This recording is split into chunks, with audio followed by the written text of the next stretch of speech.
সমাজের মূল সম্পদ হচ্ছে মা ও শিশু। সেটা নষ্ট হলে সে দেশের কোনো ভবিষ্যৎ নেই। মানসিক শক্তিকে বড় করতে পারলে আমাদের কেউ বঞ্চিত করতে পারবে না। বহরমপুরে এসে এমনই দাবি শিশু বিশেষজ্ঞ ডাক্তার অরুণ সিংহের। বহরমপুরে পিপলস রিলিফ কমিটির সাধারণ সভায় সেমিনারে অংশ নিয়ে বার্তা দিলেন তিনি। রবিবার টেক্সটাইল কলেজে মা ও শিশুর স্বাস্থ্য সুরক্ষা বিষয় নিয়ে আর কি বললেন শিশু বিশেষজ্ঞ ডাক্তার অরুণ সিংহ।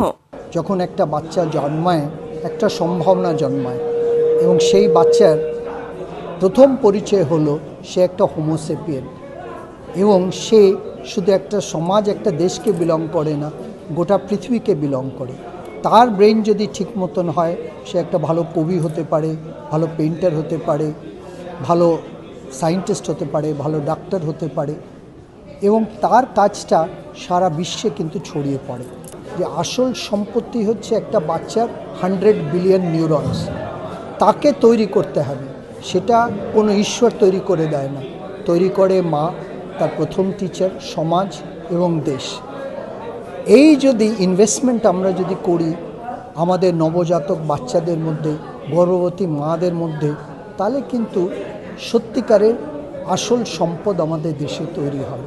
এদিন সেমিনারে অংশ নিয়েছিলেন সংগঠনের রাজ্য সাধারণ সম্পাদক ডাক্তার ফুয়াদ হাকিম। বর্তমানে দেশে ও রাজ্যের স্বাস্থ্য ব্যবস্থা নিয়ে সেমিনারে আলোচনা করেন তিনি।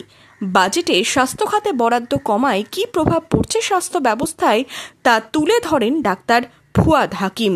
কেন্দ্র এবং রাজ্যের বেহাল স্বাস্থ্য ব্যবস্থা এবং সেই বিষয় নিয়ে আমাদের সর্বভারতীয় স্তরে কেন্দ্র সরকার প্রতি বছর যেভাবে বাজেট বরাদ্দটা রিয়েল টার্মসে কমাচ্ছে, রিয়েল টার্মস মানে যতটা বাড়ার কথা মূল্যবৃদ্ধিকে সামঞ্জস্য রেখে ততটা না বাড়িয়ে সামান্য একটু বাড়াচ্ছে, তাতে আসলে কিন্তু বাজেট সংকুচিত হয়ে যাচ্ছে।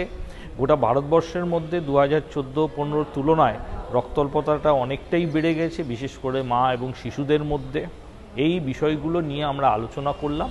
ওষুধের দাম যেভাবে বেলাগামভাবে বাড়ছে এবং জিএসটির যে স্বাদ রাজ্য এবং কেন্দ্র সরকার পেয়ে গেছে ওষুধ বিক্রি করে তাদের নিজস্ব আয় বাড়ানোর যে একটা সুযোগ জিএসটির মাধ্যমে, ওষুধের দাম একেবারে বেলাগাম হয়ে গেছে।